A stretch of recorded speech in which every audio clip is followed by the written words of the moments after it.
खबरदार लाश बाग में या गंदे नाले में मत फेंकना, नहीं तो मुझ पर मुसीबत नाजिल हो जाएगी। अब बाहर आ जाओ। मैं बड़ा खुश हुआ और इस चौंपड़े से निकलकर उस रुख से आलती पालती मारकर बैठ गया कि बाग का गेट मुझे साफ दिखाई दे। दिन की रोशनी आहिस्ता आहिस्ता कम होती गई। सूरज ने कश्मीर की पहाड़ियों के पीछे अपना चेहरा छुपा लिया था। शाम का अंधेरा अपने पर फैला रहा था। साधु माता दास मुझसे 4 कदम के फासले पर झोंपड़ी के बिल्कुल सामने आसन जमाए बैठा था। उसका करमंडल करीब ही बड़ा था। बाग के गेट में एक दुबला पतला आदमी दाखिल हुआ। वो झोंपड़ी की तरफ आ रहा था। मैंने उसे एक ही नजर में पहचान लिया। ये वही डोगरा हिंदू CID वाला था। अभी उसने मुझे नहीं पहचाना था। मैंने अपना चेहरा सीधा कर लिया। उसके हाथों में जू और गेंदे के फूल थे। करीब पहुंचकर जूं ही उसकी नजर मुझ पर पड़ी, वो ठिठक कर रह गया। अब उसने भी मुझे पहचान लिया था। कश्मीर के पुल की तबाही का यकीनन उसे भी इल्म था और मैं उसका सबसे बड़ा शिकार था। इससे पहले कि वो कोई हरकत करता, मैं उठा और साधु माता दास के चरण छूकर कहा, मैं जाता हूँ महाराज, मेरी अरदास भूलिएगा नहीं। ये कहकर मैं बाग के अकब में वाक़े अंधे कुएं की तरफ चल पड़ा। कुछ दूर चलने के बाद मैंने गर्दन घुमाकर पीछे देखा। CID वाला मेरा ताकुब करता चला रहा था। सर्दी और शाम का अंधेरा बढ़ जाने की वजह से बाग में वीरानी सी छा रही थी।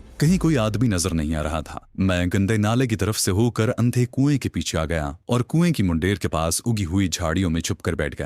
थोड़ी देर में CID वाला भी वहां पहुंच गया। वो बड़ी बेचैनी से इधर उधर देखते हुए मुझे तलाश कर रहा था। मैं चाहता था कि वो मजीद आगे आ जाए और फिर हस्बे ख्वाहिश उस CID वाले ने चंद कदम उठाए और झुककर अंधे कुएं में देखने लगा। मैं झाड़ियों में से निकलकर उसकी तरफ लपका। मुझे हमलावर होते देखते ही वो संभल कर पीछे हटा और जेब से सीटी निकालकर जोर से बजा दी। दूसरे ही लम्हे वो काबू में था और 1 सेकंड के बाद उसकी गर्दन लटक रही थी। मैंने उसकी लाश को अंधे कुएं में फेंक दिया और खुद बाग के अकबी गेट की तरफ तेज तेज चलने लगा। सीटी की आवाज पर उसने अपने 2 साथी पुलिस वालों को बुलाया था, जो बाग में आसपास ही मंडलाते रहा करते थे। मैंने पुलिस वालों को अपनी तरफ आते देखा तो अपनी चाल आहिस्ता कर ली। पुलिस वाले मेरे करीब से गुजर गए। मैं अकबी गेट में से निकलकर बाहर सड़क पर आ गया और बड़े सुकून से फुटपाथ पर पैदल चलने लगा। मुझे मालूम था कि आगे कुछ दूर जाने के बाद बाएं जानिब नशेब में एक मंदिर आता है, मगर मैं वहां नहीं जाना चाहता था कि जम्मू छावनी के किसी मंदिर में जाकर अपना ठिकाना न बनाऊं, क्योंकि छावनी में ही इंडियन एयरफोर्स का फौजी एयरपोर्ट और उनके दफातर थे और उसी एयरपोर्ट के इलाके में किसी जगह मेरे साथी कमांडो नंबर 9 को कैद में रखा गया था। अब मैं बेफिक्र और बेखतर था। जो शख्स मेरे मिशन को तहस नहस नहीं कर सकता था और मुझे गिरफ्तार करवा कर हमेशा के लिए भारतीय कुबत खानों की अजियतों के हवाले कर सकता था, उससे मैंने छुटकारा हासिल कर लिया था। मुझे ये मालूम नहीं था कि इंडियन एयरफोर्स का हवाई अड्डा किस तरफ है। ये खतरा मैं मोल लेना नहीं चाहता था कि किसी साइकिल रिक्शे में बैठूं और उसे कहूं कि एयरफोर्स हेडक्वार्टर या एयरफोर्स के एयरपोर्ट की तरफ चलो। मुझे भूख लग रही थी। बाजारों में रोशनियां भी हो गई थी। उसी बाजार में आगे जाकर मुझे एक ढाबा दिखाई दिया। ढाबा वो होटल होता है जहां सिर्फ सब्जी खोर ही खाना खाते हैं। मैं जय माता विष्णु का नारा लगाता ढाबे में दाखिल होकर एक खाली बेंच पर जाकर बैठ गया। ढाबे के मालिक ने मेरी आमद पर पसंदीदगी का कोई इजहार न किया। उसे मालूम था कि मुझे मुफ्त में खिलाना पड़ेगा, लेकिन मैंने बेंच पर बैठे बैठे जलाली आवाज में कहा, महाशय जी, हम तमिलनाडु के विष्णु भक्त हैं, भोजन करेंगे और दाम भी अदा करेंगे। ढाबे का मालिक यकीनन अंदर से बहुत खुश हुआ होगा। वहीं गद्दी पर हाथ जोड़कर बोला, महाराज, हम तो भक्तों के सेवक हैं। मैंने पेट भर कर खाना खाया और बज़ाहिर माला का जाप करते हुए सोचने लगा कि अब मुझे किस तरफ का रुख करना चाहिए। रात मैं किसी होटल में बसर नहीं करना चाहता था और अब मेरे लिए किसी मंदिर के और कोई मुनासिब जगह नहीं थी। मैं ढाबे के मालिक से भी किसी मंदिर के बारे में नहीं पूछना चाहता था, क्योंकि ये खामखा उसे गवाह बनाने वाली बात थी। मैंने खाने के पैसे अदा किए और बाजार में आ गया। मैं यूं ही एक तरफ मुंह उठाकर चलने लगा। सोचा कहीं न कहीं जो कोई मंदिर मिल जाएगा उसी पर डेरा जमा लूंगा। आगे जाकर मुझे कुछ फासले पर एक दरख्त में झंडा लगा हुआ दिखाई दिया, जिसके ऊपर बिजली का बल्ब जल रहा था और ये झंडा माता विष्णु देवी का था। करीब पहुंचकर देखा तो ये काफी बड़ा मंदिर था। मंदिर से भजन की आवाजें आ रही थी, घुंघरू, चिमटा और ढोलक बज रही थी। मैंने बाजू बुलंद करके जय माता की का नारा लगाया और मंदिर में दाखिल हो गया। मंदिर की अंदरूनी दीवार में शेरा वाली माता की मूर्ति उभरी हुई थी और सामने एक टोली बैठी भजन गा रही थी। मैं माता की मूर्ति को प्रणाम करते हुए चबूतरे के एक सुतून के पीछे बैठ गया। पुजारी मर्द और औरतें मंदिर में आ जा रही थी। भजन की टोली खूब जोर लगाकर भजन गा रही थी। मैंने अपने लिए कंबल नहीं खरीदा था। मैंने देखा कि चबूतरे के बाएं जानिब एक दरख्त के नीचे एक समाधि पर छोटी सी बारादरी बनी थी। मैं उठकर उस समाधि के पास गया। समाधि के पीछे ही मिट्टी से लिपा हुआ एक छोटा सा चबूतरा था। मैंने इधर उधर से खुश्क पत्ते और गिरी पड़ी सूखी लकड़ियां जमा की और उसका अलाव जलाकर बैठ गया। आग ने मेरे जिस्म को गर्मी पहुंचाई तो मैंने जय माता शेरा वाली का नारा लगाया और आसन जमा लिया, लेकिन मैंने आंखें खोल रखी थी। अलाव जलता देखकर मंदिर से निकलने वाली एक औरत मेरी तरफ बढ़ी। उसके हाथ में कांसी की थाली थी। जिसमें फूल और फल थे। उसने मेरे सामने बैठकर माथा टेका और मेरे चरणों में कुछ फल रखकर हाथ बांधकर नमस्कार किया और वापस चली गई। अब ऐसा हुआ कि जो कोई मंदिर से निकलता मेरी तरफ आता, माथा टेकता, कोई चरण छूता, मैं हाथ उठाकर उन्हें आशीर्वाद देता और वो मेरे चरणों में फल फूल रख कर चला जाता। थोड़ी देर में मेरे आगे काफी फल फूल जमा हो गए। एक पुजारी कहीं से लकड़ी का बहुत बड़ा कंदा उठा लाया और उसे अलाव में रख दिया। अब मुझे सर्दी महसूस नहीं हो रही थी। मैं कभी कभी बुलंद आवाज में संस्कृत के श्लोक पढ़ने लगता, जिसका लोगों पर खातिर खा असर हो रहा था। कुछ श्रद्धालु मेरे अलाव के पास ही जमकर बैठ गए। रात आहिस्ता आहिस्ता गहरी हो रही थी। मेरे अकीदतमंदों को जब ज्यादा सर्दी लगी तो वो मुझे प्रणाम करके एक एक करके चले गए। मंदिर से भी अब भजन की आवाज नहीं आ रही थी। इक्का दुक्का पुजारी मंदिर में दाखिल होकर माथा टेकता और वापस चला जाता। कुछ देर बाद उनका सिलसिला भी बंद हो गया। मंदिर पर गहरी खामोशी छा गई। सिर्फ सड़क पर से ट्रैफिक की आवाजें आ रही थी। मेरा अलाव जल रहा था। मैं अलाव के पास रात नहीं बसर करना चाहता था। मंदिर से मुल्हिक कोठरियां मौजूद थी। मंदिर के महंत की इजाजत और उसकी मर्जी से मैं एक कोठरी में डेरा जमा सकता था। मैं महंत की तरफ जाने ही वाला था कि वो मुझे मंदिर से निकलकर चबूतरे के पास आता दिखाई दिया। वो भी मेरे अलाव की तरफ देख रहा था। उसको उसके चेलों ने इत्तला दी थी कि एक भगत बाहर अलाव जलाकर बैठा हुआ है और लोगों से फल फूल और श्रद्धा वसूल कर रहा है। ये ऐसी बात थी कि जिस तरह कोई कराची की एल्फिंस्टन स्ट्रीट में किसी कपड़े की दुकान के बाहर अपने कपड़े की दुकान लगा ले। वो चबूतरे की सीढ़ियां उतरकर मेरी तरफ आया। वो धोती कुर्ते में था, कांधों पर कंबल पड़ा था। अलाव की रोशनी में उसके माथे की चंदर तिलक की लकीरें चमक रही थी और पेट का गुंबद बाहर को निकला हुआ था। मैं उससे बिगाड़ना नहीं चाहता था, लेकिन दबकर ताल्लुकात पैदा करने में भी बेहतरी नहीं थी। इससे पहले कि महिंद कुछ कहे, मैंने बाजू उठाकर जय माता शेरावाली का नारा लगाया और इकट्ठे संस्कृत के 3-4 श्लोक पढ़ डाले। फिर कहा, महाराज हम तमिलनाडु के विष्णु भक्त हैं। ऊपर कचड़ा में माता के लिए दर्शनों को आए हैं। अब शहर के हर विष्णु मंदिर में माता के चरणों में बैठकर महीना महीना भर भक्ति करेंगे। महिंद को मेरा ये प्रोग्राम भला क्यों पसंद आने लगा था, जबकि वो देख रहा था कि मेरे आगे फलों और फूलों का ढेर लगा है। जाहिर है मैंने नकदी भी वसूल की होगी। हालांकि अभी तक किसी पुजारी ने कोई पैसा नहीं चढ़ाया था। महिंद नाक चढ़ाकर बोला, महाराज शौक से भक्ति करें माता की,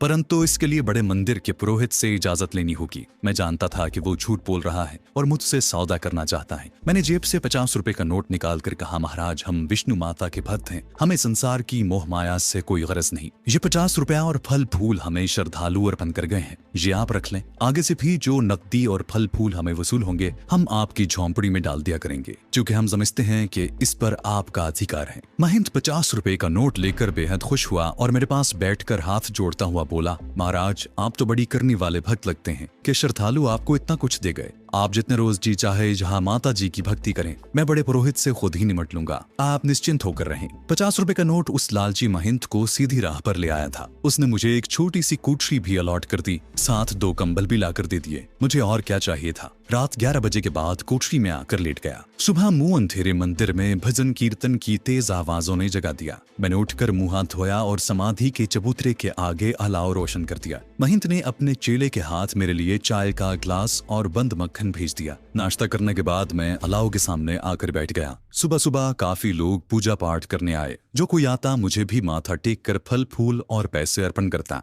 मैंने देखा कि मंदिर में आने वालों में ज्यादा तादाद औरतों की थी। मुझे इन औरतों से कोई सरोकार नहीं था। वैसे भी ये औरतें निचले तबके की औरतें लगती थीं।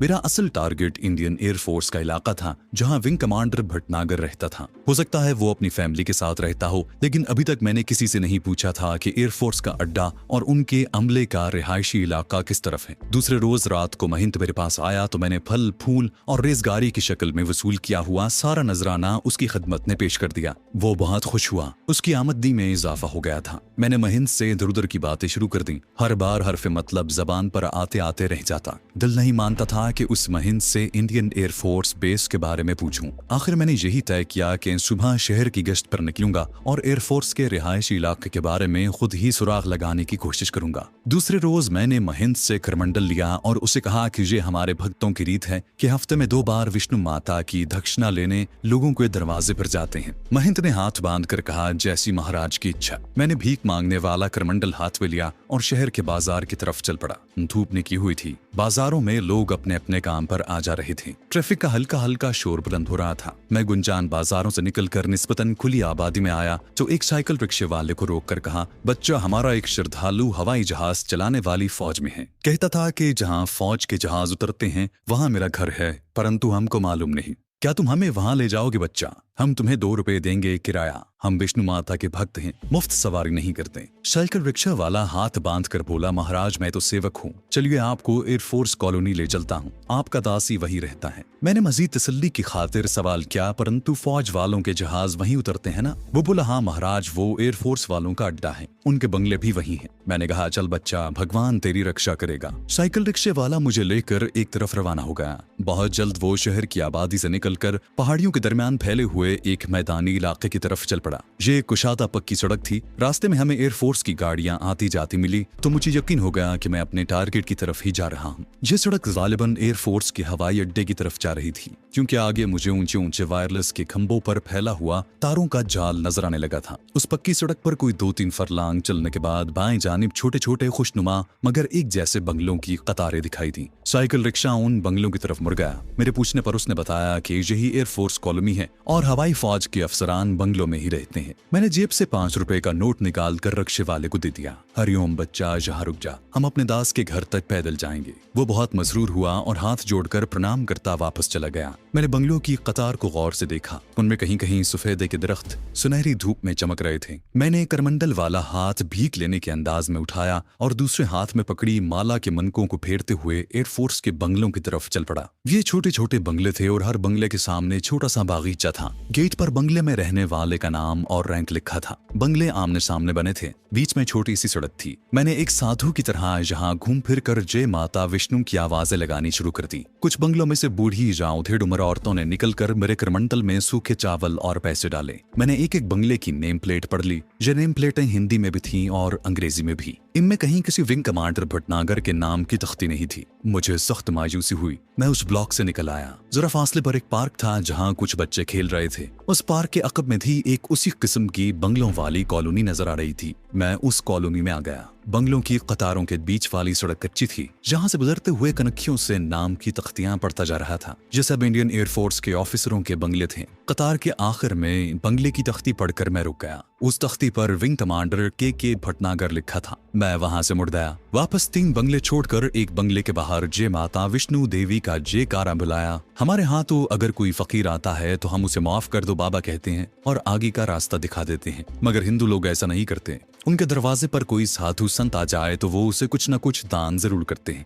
साधु संत को खाली हाथ रुखसत करना उनके यहाँ बहुत बड़ी बच्चेगुनी समझी जाती है। जिस बंगले के बाहर खड़े होकर मैंने विष्णु माता की आवाज लगाई थी वो किसी स्क्वाड्रन लीडर दयाशंकर का बंगला था। मेरी आवाज पर एक दरमियानी उम्र की हिंदू औरत साड़ी संभालती हाथ में चावलों से भरा कटोरा लिए बाहर आई। उसके माथे पर सुर्ख बिंदियां लगी थी। मैं गेट के पास खड़ा था। बेचारी ने बड़ी अकीदत के साथ मेरे करमंडल में सूखे चावल डाले। फौजी अफसरों को क्या प्रॉब्लम हो सकता था, इसका मुझे बखूबी अंदाजा था। उहदे में तरक्की इन लोगों का एक मुश्तरका मसला होता है। चुनाचे मैंने हिंदू औरत के सर पर शफकत से हाथ फेर कर कहा, बेटी तेरे पति ने जो तरक्की की अर्जी दी है जल्द मंजूर होगी, चिंता न करो। अंधेरे में चलाया हुआ तीर ठीक निशाने पर बैठा। हिंदू औरत ने झुककर मेरे चरण छू लिए। महाराज आप अंतर्यामी हैं। मेरे पति ने कल ही तरक्की की अर्जी दी थी। विष्णु माता के मंदिर में छत्तर चढ़ाऊंगी महाराज, मेरे लिए प्रार्थना करें, मैं आपकी बड़ी सेवा करूंगी। मैंने संस्कृत का एक श्लोक पढ़कर कहा, चिंता न करो, भगवान तेरी सहायता करेंगे, तेरे पति का काम हो जाएगा। हिंदू औरत पढ़ी लिखी लग रही थी, लेकिन वो तो मेरे कदमों में बिछी जाती थी।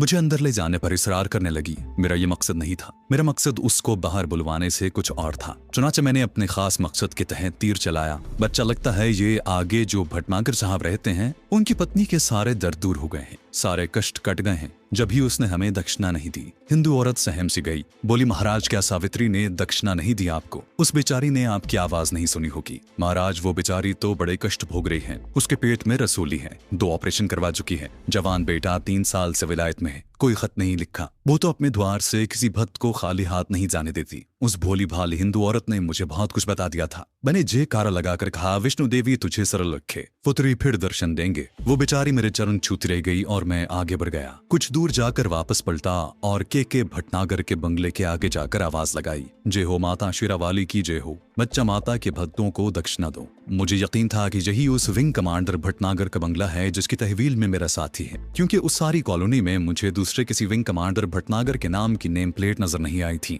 बंगले के बरामदे में एक दुबली पतली नाजुक अंदाम फैशन ज़दा गोरी सी कीमती साड़ी में मलबूस हिंदू औरत नजर आई। उम्र 35 और 40 के दरमियान होगी। प्लास्टिक के छोटे से ट्रे में मेरे लिए सुर्ख सेब लाई थी।